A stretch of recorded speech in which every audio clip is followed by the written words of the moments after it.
Yeah. Right, we're back with part 2 with the main man, Paul Malin. Right, next one I've got is from Ben Rumbold. He's put, I'd like to know if he thinks that his odd career path, which you've slightly mentioned before, 500 to 250 to 125, was it a help or a hindrance, and how he thinks it would have affected his career had he gone the other way around. Oh, and thank him from me for one of my most vivid memories, 1990, Namur GP, age 12, him and Thorpe coming past the chalet first and second. Cheers. Yeah. Yeah, he was too young to have a beer then, eh? Yeah, apparently. No, to be honest, I think it was just how it worked out. You know, it wasn't planned that way. 89 was I was still in school, so I was riding 125, 250 British Championship, and I was riding 250 in the support class championship. And how it worked then was first 4 rounds of the support class. I think the first round, if you won it, you could go up into the main class immediately. Okay. And I think Darren Noddings was the guy that won that first round at Matcham's. And then after the 4 rounds, there was a few of us went up, me, Ryan Hunt, forget who the others were now, but we went up. And at that point, Alec had said to me, I want to stick you on a 500, basically. And that was it. I was 17. And probably not even 17 and a half, you know. Yeah. Because it was my birthday's in February. So, yeah. And then in the end, I went and rode Ellsworth just on the stock 500. And I was within a second of David and Kurt, who were both riding that day. Yeah. Kurt was Kawasaki, and then David was on his Honda, on his HRC bike. Yeah. And so obviously everybody was just like beaming, you know. They were just on a stocker around Ellsworth and throwing the thing around like it was a 250 or whatever. And so that was it. Alec just said, right, well, British Championship round, then you're on a 500 ace. And as I said, you know, the first 2 rounds didn't go great, but in between that, and I spent that week with Stuart Coyle. That was the rest of the season suddenly just went off, you know, for me. And I almost got podium at Ellsworth the next round. I won the Ken Hall race. I think I got a second in the final race of the year at Hawkstone with no back brake and a rear puncture. That was the day that Rob and Dave crashed down the hill. But everybody else was still there, you know. So and I was closing in on Kurt as well. But then I think the end of the year we had the under-19 Nations thing. Cooper I remember that. Bears race, and I won both races. Same format as the Nations, but for under-19s. And I won both races. You know, so I won it outright. So I couldn't go back the following year. GB won with me, Jamie, and Mark Eastwood. And so all of a sudden it was like, okay, well, you're going 500 next year. That's it. Because that's what Kawasaki did as well. You know, Kawasaki were a 500cc team. You know, riding for Alec, which was Kawasaki Europe. It wasn't just Kawasaki UK. And so their budget was to go GPs. And so that was it. And so I did 3 years as a pro with them. 90, 91, 92. And then that didn't end great. So it was Yamaha then for the next 7 years. 250 then, because that's where they were going, you know. And after the Nations in 94, I'd already said actually before then, if I get sort of top 5, because I knew what my speed was like. We did a couple races before the Nations in Roggenburg. We rode Cullum and the Ken Hall. And obviously the race at Cullum was against the guys who ride GPs on a regular basis. You know, people like Nathan Shelton, Ricky Priest, Kelly Swanson. They were doing well, Yeah, they were the guys. They were doing well, yeah.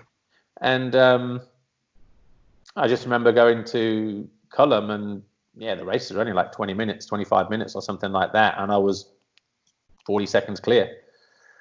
And I remember Keith Thorpe saying to me, because I think he was a mechanic to one of the guys at the time. Not sure which one. But he was in 125s at the time. And he just said, your pace is top pace for sure.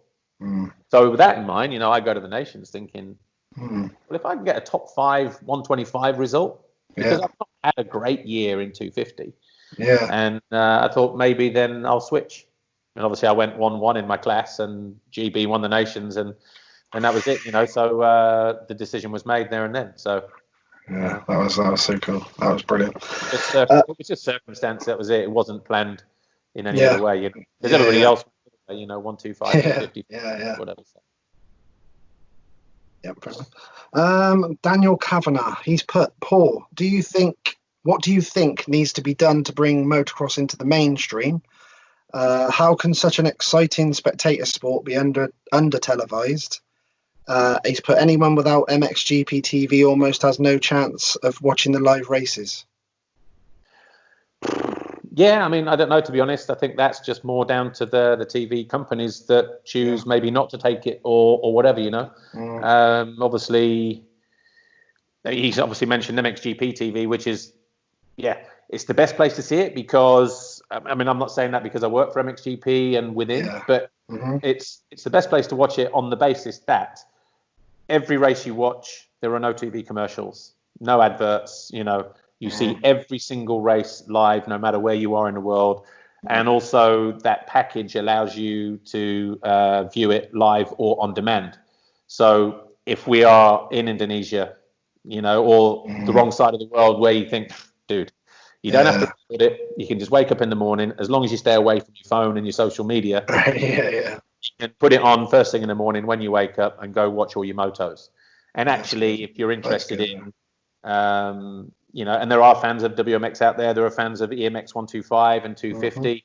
There are families out there that have got kids that ride the 65 and 85cc European Championship race, later on in the year. So there is something for everybody. And it's great for the kids to be able to see that, growing up and seeing what the circuits they could be riding, kind of the way that things are developing and how they could see themselves in the future. And I would look at it as well. Some people say, we've already got the Sky package, which gives us all these sport channels. Why should we pay for MXGP TV? And all I would say is work it out, how much it costs per GP. When the package comes out, they do an early bird package right at the beginning of the year, which is, discounted. If you sit there and say, right, you've got 20 GPs plus the Motocross Nations, actually, how much does that work out per round? And then make your own mind up, and to have it on tap as and whenever you want. We also have the studio show, which is live on Saturday, which myself and Lisa Leyland present, and we have 3 guests per weekend. So this is normally after the first practice session. Mid-morning, we'll have an MX2 guest, an MXGP guest, and then maybe a team manager, or if I know in advance that, I don't know, let's say Davey Strybos is turning up, might get him in, something like that. So, we have that, so there's enough content on there to sort of latch onto and enjoy, basically. But why is it not on mainstream TV? Like I said, I think that's just down to the TV. It's never gonna. They're never going to show it on BBC One in England. They're never going to show it on ITV. Channel 4 maybe is a package, because they're maybe into that kind of thing a little bit more. But those main stations, they've just got too much going on, I think. And also I think the other thing, probably the biggest one, is TV habits have probably changed. People's weekend habits have probably changed. I watch football. You can watch the Premier League match, and unless it's a big game, like if you're in London, sort of Arsenal Chelsea, if you're in Liverpool, Liverpool Everton, if you're in Manchester City United, any of those big games, unless it's one of those, the stadiums aren't full either. When they do Monday night football, stadiums aren't always that, unless it's, like I say, a big London derby, Manchester derby, side derby. So I think from that side, that also shows that football, whilst it's probably the most popular sport in the UK, isn't always that popular either. And certain games, you're just like, man, stadium's half empty, and this is a big club. And so I just think it's people just living their lives differently now. They're living life a little bit more online. They're probably all on iPlayer. They're all going, there's so much for people to do. sport is maybe not as important during the day to them as it is. So, but it's happened to a lot of sports. Like even Speedway was packed in the 70s, 80s, but now it's not hardly anything.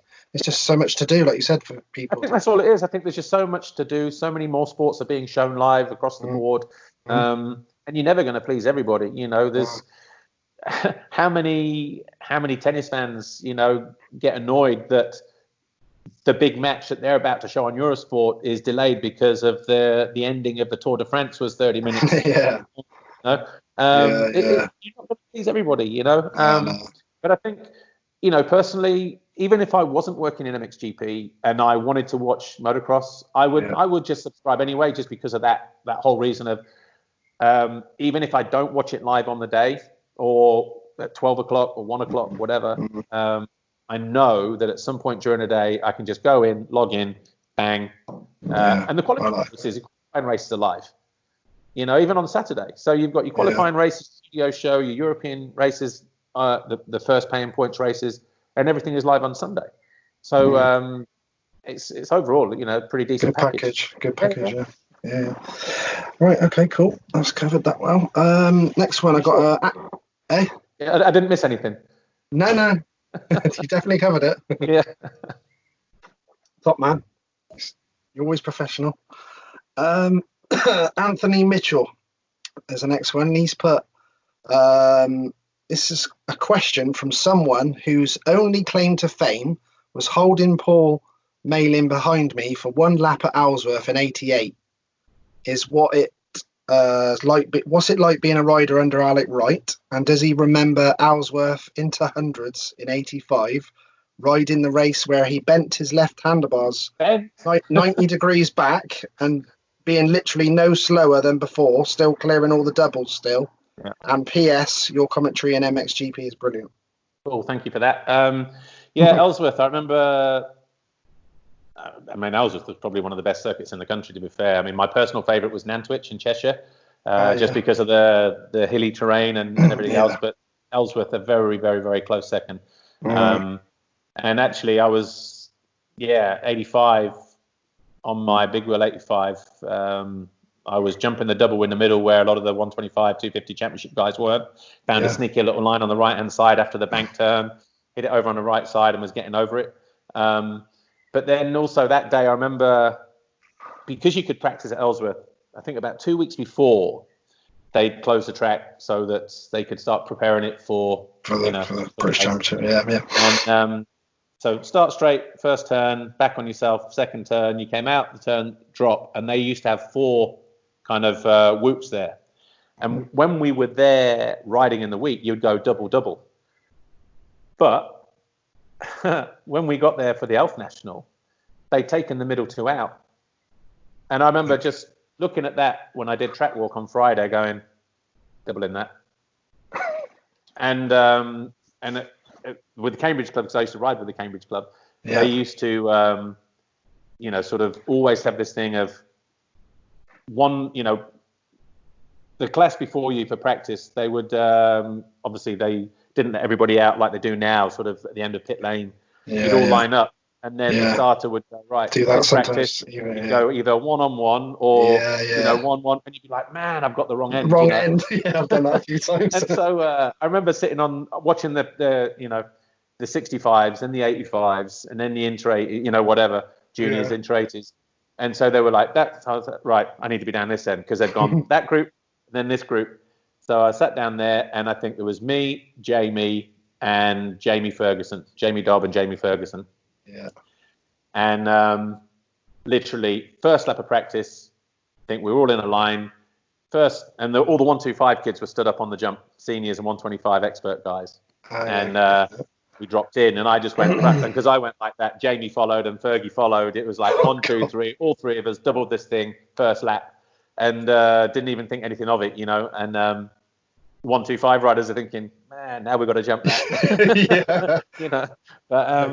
But no, they were good times. But coming up through what they used to call Suzuki Rise, so the penultimate corner and up through the trees into the final corner, they watered it. And dude, you don't water Ellsworth, middle of the race or between races.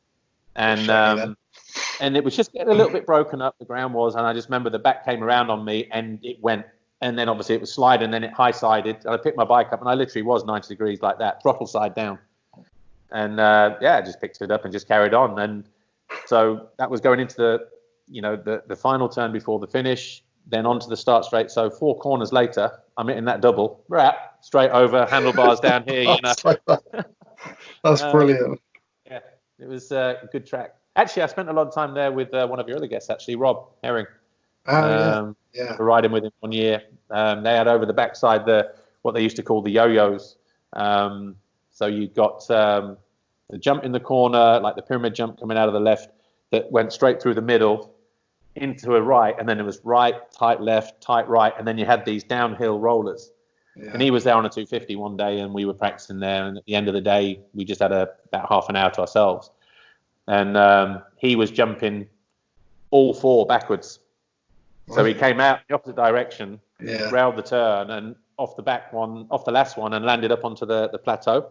You had to drop the rope, to get some runoff. And he was like, "You going to try it?" Because I'd been with Robbie when I was 11 in South Africa, stayed with him for a month. So all back doubles and tabletops and things like that. Yeah, you were all into that, yeah. I learned that. So he said to me, "If you come out of there and nail it like 4th gear on a 125, you'll do it." I was like, "Okay." And he said, "Oh, you can follow me over it." So he was on a 250. I followed him on 125, and obviously he wasn't shutting off, so I wasn't shutting off. But both of us up on this I was like, "Dude, check that out." That was mint. There was a few things like that we'd ridden there, and I'd seen him do, and I picked up at when I was a kid. So it was nice.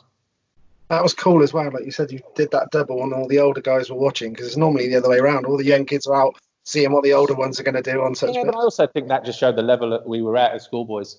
Yeah. On big wheeled 85s. Yeah, right on it. Right, I've got one from Jamie Dobb. Oh, really? He's put, it looks like a few, or is 2. But he's put, I said, "Do you want to ask Paul a question?" I messaged him, and he put, "Not sure he would want to answer one." Depends. Is that 1980, the first one? Champions? No. He's put, have you ever peed on sauna coals? And if so, what happened? Yes, I have. Nothing. Next question. Yeah. He's put a 2-hour traffic jam on Autobahn after a German bike show. There was a ambulance / recovery truck comes up to collect injured drivers, and Paul jumps in behind and goes right to the front and misses it, and we made our flights home. It was Ferry's home. There was me, Jamie, and Paul Edmondson in Edmondson's. So in Eddie's mum or dad's 3 Series Beamer, and the show was in Cologne, Germany. So we drove over there. We're obviously doing our own deals, and we were there for 2 or 3 days. And obviously we left, and the traffic was rush hour traffic. And we did, or I did. Just latched on behind the recovery truck down the outside of the Autobahn, and then the thing was starting to slow up, snuck in, got around the incident, and then gassed it home. I forgot about that. That's a good one. That's a funny one. Right, the next one. I got Derek Phillips. He's put, was there a bike or team during your career that you never raced but you wish you did? Is there a team? You know what? Not sure, actually. Not sure. There was a guy at HRC, a guy called Walter Fleck, who he obviously had Steve Whitelock, and then you had Walter Fleck sort of in the last years before HRC stopped their program. So I'd have been in 500s, probably 90, might have been 90, maybe 91, I'm not sure, maybe 90. And he'd sort of said to me, just passing through the paddock, that they were keen to do something maybe. I think it might have been 91. Anyway, 90 or 91. So there was obviously an opportunity there potentially that never went no further than that. So I can't really say. And then there was, after the Motocross of Nations in 94, Mike Carter from Husqvarna UK called me. I think we flew back on the Monday afternoon, he called me and said, and we've got a British Championship at Ellsworth, at Nantwich on the Sunday, which actually was cancelled. They cancelled it on the Friday because of the weather. Okay. But got back on the Monday. I'd got a voicemail from Mike Carter saying, "Can you get down to mine? I want you to test the Husqvarnas, factory Husqvarnas." So I called Yamaha the next morning and just said, "Look, based on what's happened on the weekend, I just want 2 races in the Motocross Nations. Husqvarna are keen. They want me to go to Italy and test the bike." And I hadn't got a contract for the following year at that point. So Yamaha's boss, Andy Smith, just said, "Well, are you going with a view to sign, or are you just being nosy and you just want to ride it?" I went, "Well, I don't know. It depends how good it is." And he just went, "Oh, right, okay, well, go. Thanks for the heads up, just in case anybody knows, anybody sees you, So then that was it. So I got down to Mike Carter's place Tuesday night, midnight. We flew out Wednesday morning. I think we rode Wednesday afternoon, Thursday morning, and then flew back. And then I was, back home midnight Friday morning. Not the best preparation for the next championship race, but that got cancelled. Excuse me 1 second. No problem.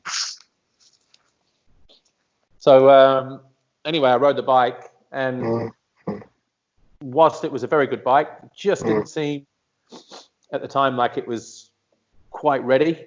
It was a bit way off, from what I was riding. So, while they were talking big numbers and things like that in terms of contracts, salary and bonuses and things, I'd already had a few years in the wilderness before the Motocross of Nations, and so from my side, it was just a case of, 92 didn't go well at Kawasaki, 93, my first year Yamaha, 94, 250, I was starting just to find my feet again.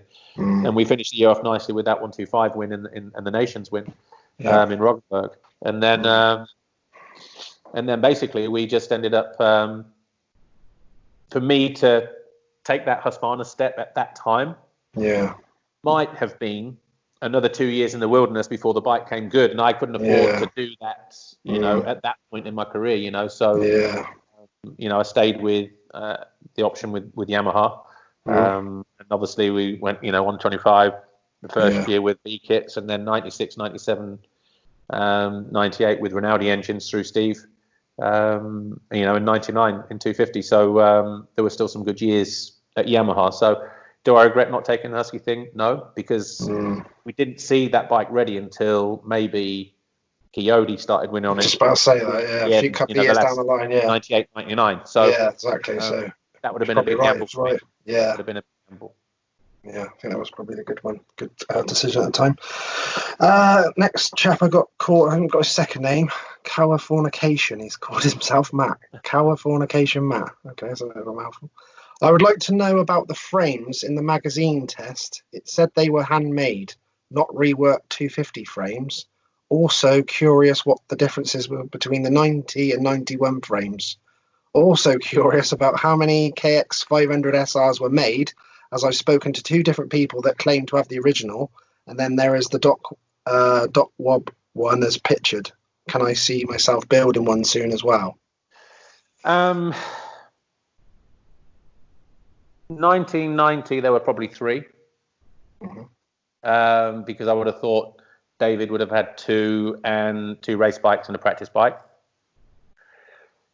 91, I would have had 2 race bikes and a practice bike.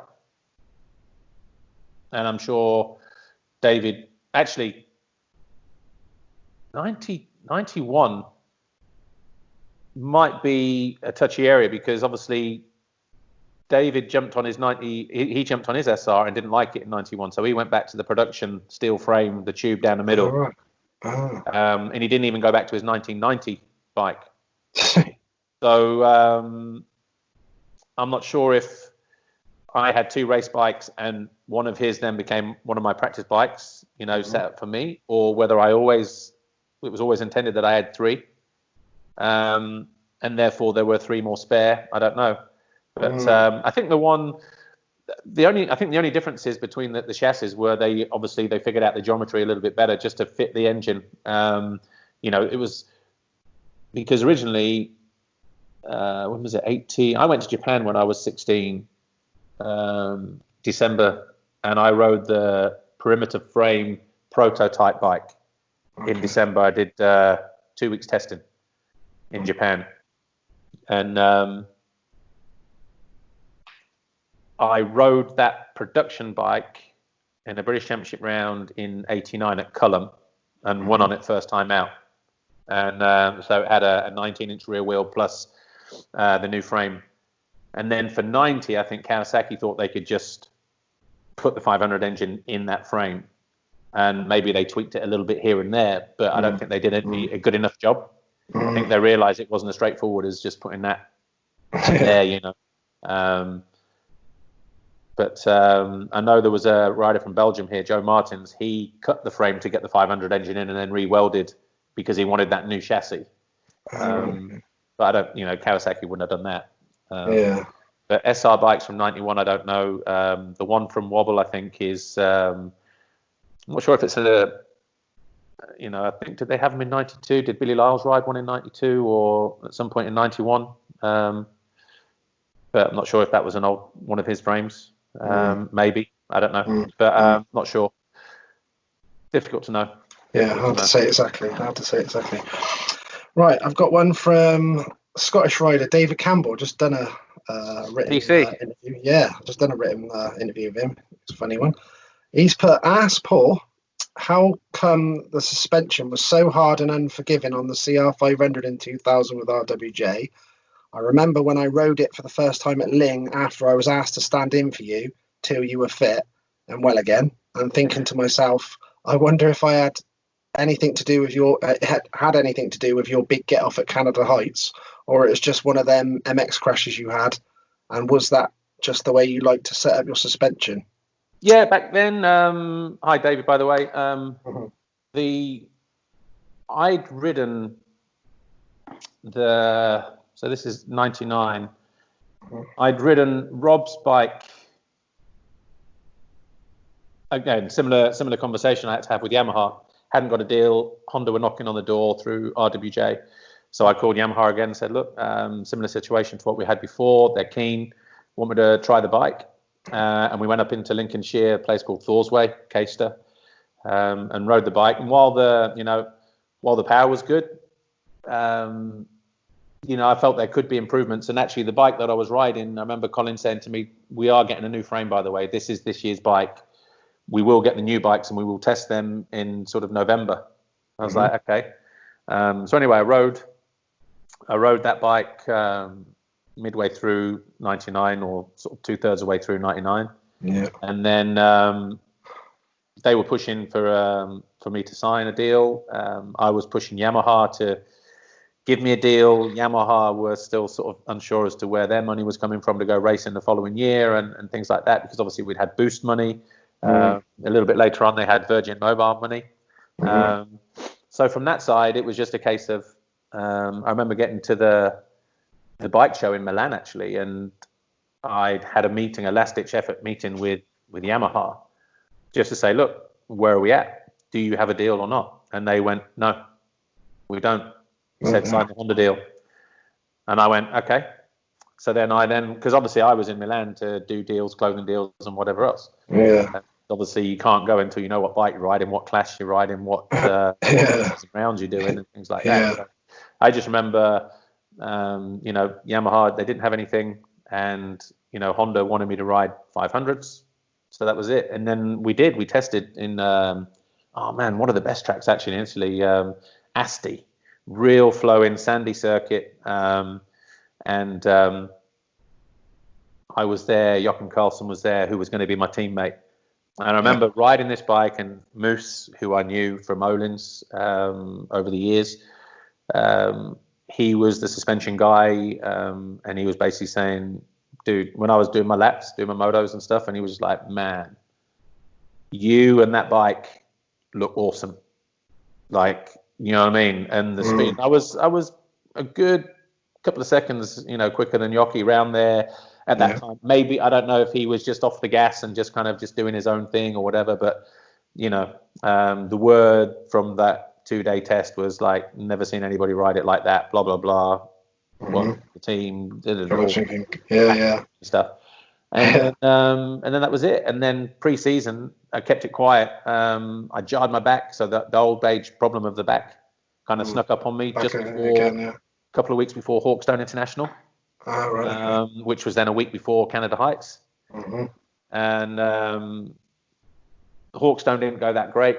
I think I rode one time during the week at Canada before Canada Heights, and when I got there, I knew that everything was fine. My back was fine. My body was fine, and it was just an unfortunate crash, to be honest, where it was the first lap of qualifying. It was like 10 minutes of free or something like that, and then 20 minutes timed or whatever it was, 15 minutes and 30 minutes.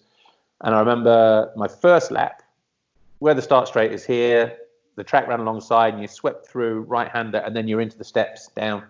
Yeah. And there was a rut that was almost 90 degrees coming out of that turn to hit the takeoff straight. It wasn't even takeoff. It was like that. You just dropped off and onto a plateau, and then another one, then another one. Yeah. But I found a nice line where I wasn't using that rut that was getting heavy because, again, it was boggy conditions. I was sweeping through almost like road race style, out from the left through the middle of the turn, drifted back out to the left, and was jumping long and clearing all the boggy sections where everyone was landing. So I was jumping clean, landing clean, and was on a line that, when it kinked left, wasn't the ideal line, but my speed at the top of the hill was much better than everybody else's, so it didn't matter so much. And I remember on the first flying lap that I did, I just got held up. I knew I got held up by a back marker, and actually my time, I think, was third. But I didn't stop to sort of, check. I just thought, bang another lap, because that's something I've always learned, even if you get held up, try and put 2 or 3 laps together and see where you are after those 2. If you need to go again, go again.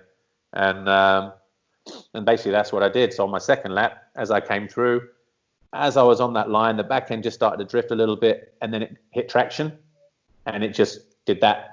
But obviously right at the point of takeoff. So then, you've got a 6-foot drop here. I'm climbing another 6 feet there.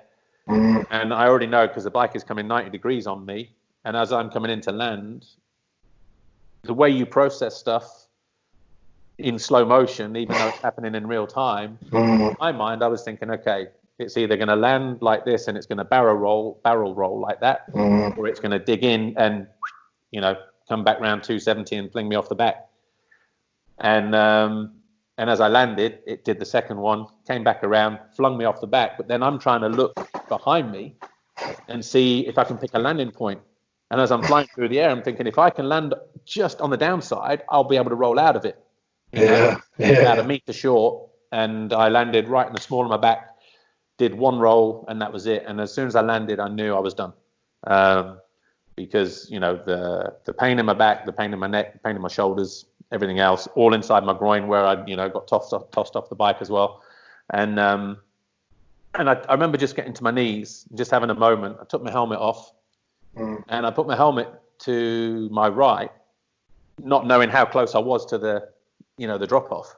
My helmet rolled away. And then the first aid chick came along, and she was like, "Oh, you've had an accident. You've been thrown off your motorcycle. Your helmet's fallen off in the crash." Oh, no. And I just looked at her and went, because you haven't got a beat. Yeah, exactly. Yeah. I went, my helmet didn't fall off. I put it there. It's rolled away. And I was just mad. I was like, please, and where you're talking, you know what I mean? And basically that was it. So I got up. There was no way I was leaving the track on a stretcher. Not a chance.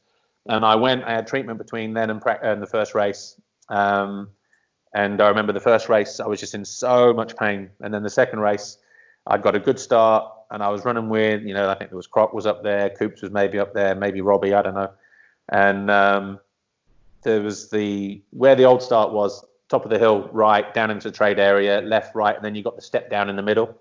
I was just, as I was coming into that and hitting those braking bumps just on the run onto the face of the jump, my back went completely. It was like somebody just shoved a knife in my back, and I couldn't move. And I was committed to the jump. I couldn't move my leg quick enough on the bike because I had no feeling in my right leg. So I couldn't hit the back brake. My body was locked, and I just literally almost ghost rode I was on it. I was just a passenger, cleared the downside, and then eventually it was just like, this is not going to work. you know. And I came in the next lap. My body was already S-shaped because my body was in spasm. My disc was in the nerve root canal. My, nerves were on my discs, and it was just a mess. I couldn't bend over. I couldn't stand up straight. I was like the Elephant Man, Quasimodo, and all tied into one. The Hunchback, just everything was like that, S-shaped. Yeah. I stayed. An old road race friend of mine, actually, Jamie Robinson from Huddersfield, home for. He had a really good sports physio guy up there, and I remember driving up on the Sunday night. And he was actually living with me in Derby, actually, Jamie, as a base, because he was, road race championships, a former GP rider. Yeah. And I called him and I just said, can you call Al just to sort of fit me in? I'm going to need to stay a few days up there. He was like, yeah, no stress. So I think I stayed with his parents for 4 or 5 days, came home for a weekend, then went and stayed with them again, and then flew out for the first GP in Broadford. But then Australia. I think I arrived there eventually early hours of Thursday morning. Had a day just loosening up, went for a swim, got to the track Friday, did 10 minutes of practice on the Saturday. Back wasn't right, went straight back to what it was at Canada Heights. Saturday night, jumped on a plane. Sunday morning, I was back in Manchester Airport. So I was in Australia for 2 days. Jesus. And then obviously I went and saw the back guy that I've been seeing for years. And he said, you need surgery now. So that was it. So, but long story short, David, no, I did like the suspension a bit harder, yeah. Brilliant. Right, we'll call that the end of part 2 then. Thank you, Paul. We're back in a minute.